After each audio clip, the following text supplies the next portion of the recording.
پاکستان میں اس وقت شام کے 7، بھارت میں 7:30 اور یہاں ہمارے اسٹوڈیوز کی گھڑیوں میں صبح کے 9 بج رہے ہیں۔ وائس آف امریکہ واشنگٹن کی اردو سروس سے ہماری باقاعدہ نشریات کا آغاز ہوتا ہے۔ پہلے گھنٹے کے لیے میں ہوں آپ کا میزبان خالد حمید۔ جیسا کہ آپ دیکھ رہے ہیں فیس بک لائیو پر ہم آپ کے سامنے ہیں، اور ویب سائٹ اور ریڈیو پر ہمارا یہ 1 گھنٹے کا نیوز شو جاری رہے گا۔ تو آغاز کرتے ہیں پہلے آج کی اہم خبروں کی سرخیوں سے۔ پاکستان اور امریکہ نے خطے اور بالخصوص افغانستان میں قیام امن کے لیے اپنی مشترکہ کوششیں تیز کرنے پر اتفاق کیا ہے۔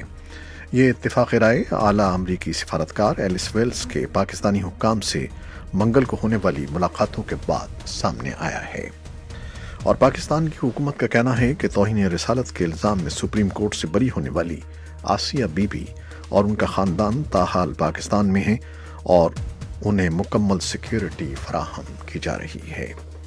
پاکستان کے زیر انتظام کشمیر کی سرحدی وادی لیپا میں برفباری کے باعث لینڈ سلائڈنگ میں پھنسے ہوئے درجنوں افراد کو نکال کر محفوظ مقامات پر پہنچا دیا گیا ہے۔ طالبان باغیوں نے 20 سے زیادہ افغان پولیس اہلکاروں کو ہلاک کر دیا ہے، اور نیٹو کے سیکرٹری جنرل یینس اسٹولٹنبرگ منگل کے روز کابل پہنچے ہیں۔ اقوام متحدہ نے منگل کے روز بتایا ہے کہ عراق میں 200 سے زیادہ اجتماعی خبریں دریافت ہوئی ہیں، جن میں داعش کے ہاتھوں مارے جانے والے ہزارہا افراد دفن ہیں، اور کیمرون میں مسلح افراد نے جن 80 طالب علموں کو اور ان کے پرنسپل کو اغوا کیا تھا، کیمرون کی فوج ان کی مسلسل تلاش کر رہی ہے۔ ترک وزیر خارجہ نے منگل کے روز بتایا ہے کہ ان کی حکومت کو سعودی صحافی جمال خشوگی کی ہلاکت سے متعلق مزید معلومات حاصل ہوئی ہیں، اور تحقیقات مکمل ہونے کے بعد اس سے عوام کو آگاہ کیا جائے گا۔ امریکہ کے وزیر خارجہ مائک پومپیو منگل کے روز نیو یارک شہر میں کم یونگ چول سے ملاقات کریں گے، جو شمالی کوریا کے لیڈر کم جونگ ان کے ایک سینئر مشیر ہیں۔ یہ تھیں شہ سرخیاں، تفصیل چند لمحے کے بعد۔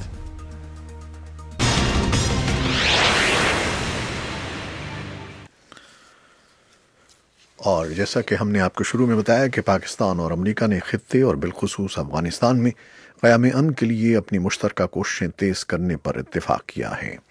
یہ اتفاق رائے اعلیٰ امریکی سفارتکار ایلس ویلز کے پاکستانی حکام سے منگل کو ہونے والی ملاقاتوں کے بعد سامنے آیا ہے۔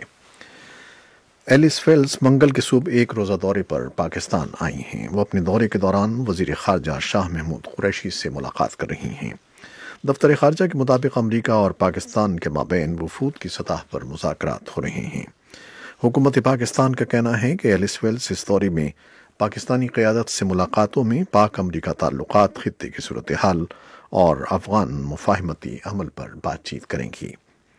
قبل ازیں پاکستان کے دفتر خارجہ کے ترجمان محمد فیصل نے ٹوئیٹر پر کہا تھا کہ اعلیٰ سفارتکار کے دورے کا مقصد پاکستان کے وزیر خارجہ اور ان کے امریکی ہم منصب مائک پومپیو کے درمیان ہونے والی بات چیت کو آگے بڑھانا ہے اور باہمی تعلقات کو مزید مضبوط بنانا ہے۔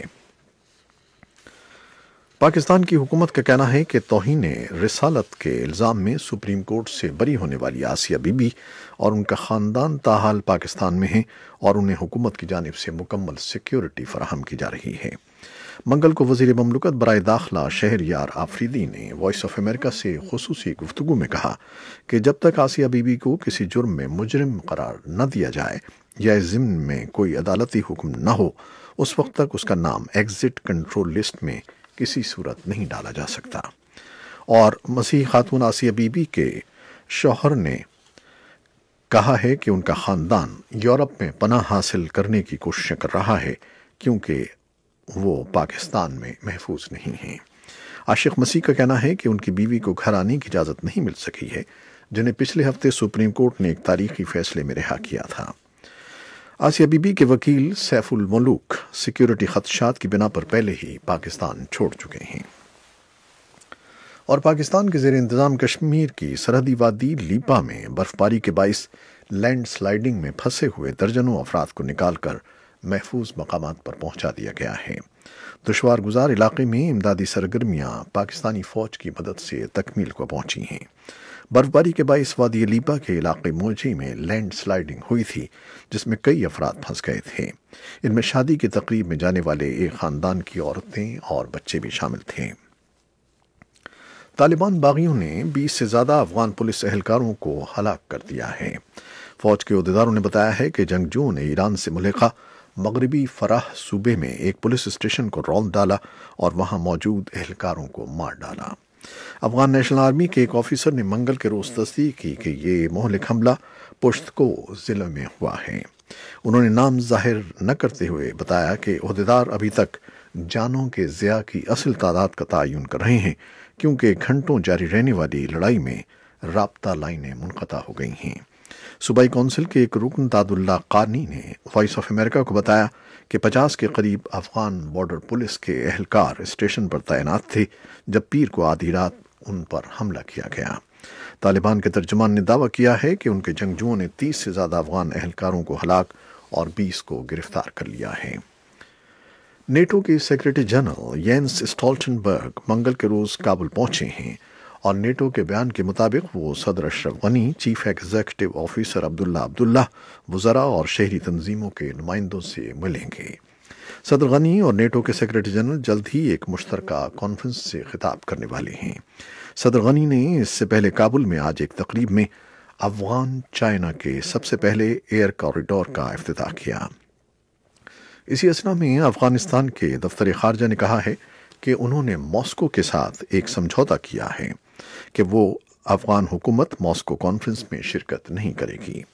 وزارت کے ترجمان صبغت اللہ احمدی نے وائس آف امریکہ کو بتایا کہ افغان حکومت کو امید ہے کہ ماسکو کانفرنس میں جو نتائج نکلیں گے وہ افغان حکومت اور طالبان کے درمیان براہ راست مذاکرات کی راہ ہموار کریں گے۔ اقوام متحدہ نے منگل کے روز بتایا ہے کہ عراق میں 200 سے زیادہ اجتماعی قبریں دریافت ہوئی ہیں، جن میں داعش کے ہاتھوں مارے جانے والے ہزارہا افراد دفن ہیں۔ اقوام متحدہ کے انسانی حقوق کے دفتر کی طرف سے جاری ایک رپورٹ میں اور عراق کے لیے اقوام متحدہ کے معاونتی مشن نے بتایا ہے کہ یہ اطلاعات عراقی عہدیداروں اور غیر حکومتی تنظیموں کی معلومات پر مبنی ہیں کہ ان قبروں میں 6000 سے 12000 تک لاشیں ملی ہیں۔ اقوام متحدہ کو امکان ہے کہ ایسی اور بھی قبریں ملیں گی۔ کیمرون میں مسلح افراد نے ملک کے شورش زدہ شمال مغربی علاقے کے ایک پریسبائٹ ٹرین اسکول سے جن 80 طالب علموں اور ان کے پرنسپل کو اغوا کر لیا تھا، کیمرون کی فوج ان کو مسلسل تلاش کر رہی ہے۔ پیر کے روز ان طلباء کو بندوق کی نوک پر اغوا کیا گیا تھا۔ اغوا کاروں کا کہنا ہے کہ ان کو اس وقت واپس کیا جائے گا جب مسلح افراد کا آزادی کا خواب پورا ہوگا۔ ترک وزیر خارجہ مولود چاوشوغلو نے منگل کے روز بتایا ہے کہ ان کی حکومت کو سعودی صحافی جمال خشوگی کی ہلاکت سے متعلق مزید معلومات حاصل ہوئی ہیں اور تحقیقات مکمل ہونے کے بعد اس سے عوام کو آگاہ کیا جائے گا۔ ترکی کا کہنا ہے کہ کیمرہ ریکارڈنگ کے مطابق قونصلیٹ میں داخل ہونے کے بعد خشوگی کا گلا گھونٹا گیا، ان کی لاش کے ٹکڑے ٹکڑے کیے گئے اور بعد میں اسے ممکنہ طور پر تیزاب میں تحلیل کر دیا گیا۔ خشوگی کی لاش کی باقیات کا کوئی سراغ نہیں ملا ہے۔ امریکہ کے وزیر خارجہ مائک پومپیو منگل کے روز نیو یارک شہر میں کیم یونگ چول سے ملاقات کریں گے، جو شمالی کوریا کے لیڈر کیم جونگ ان کے ایک سینئر مشیر ہیں۔ محکمہ خارجہ کا کہنا ہے کہ ملاقات میں سنگاپور کی سربراہ کانفرنس میں طے پانے والے امور پر گفتگو ہوگی، جس میں شمالی کوریا کو مکمل طور پر غیر جوہری کیے جانے کی مصدقہ عمل پر بات ہوگی۔ شمالی کوریا کے لیڈر کیم جونگ ان اور صدر ڈونلڈ ٹرمپ کے درمیان جون میں ایک تاریخی معاہدے پر دستخط ہوئے تھے کہ کوریائی جزیرہ نما کو جوہری ہتھیاروں سے مکمل طور پر پاک کر دیا جائے گا، لیکن اس عمل کی رفتار پر دونوں ملکوں میں کشیدگی پیدا ہوئی ہے۔ صدر ڈونلڈ ٹرمپ کا کہنا ہے کہ آئندہ ہفتے پیرس میں روسی صدر ولادیمیر پوٹن سے ان کی ملاقات کا امکان نہیں ہے، لیکن اس مہینے کے آخر میں بیونس آئرس کی G20 سربراہ کانفرنس میں ان سے ملاقات کا منصوبہ ہے۔ یہ تھیں وہ خبریں جو فیس بک لائیو پر ہم نے آپ کے لیے پیش کیں۔ ویب سائٹ اور ریڈیو پر ابھی ہمارا یہ شو جاری ہے، ہمارے ساتھ رہیے گا۔ فیس بک لائیو سے اجازت لیتے ہیں، اللہ حافظ۔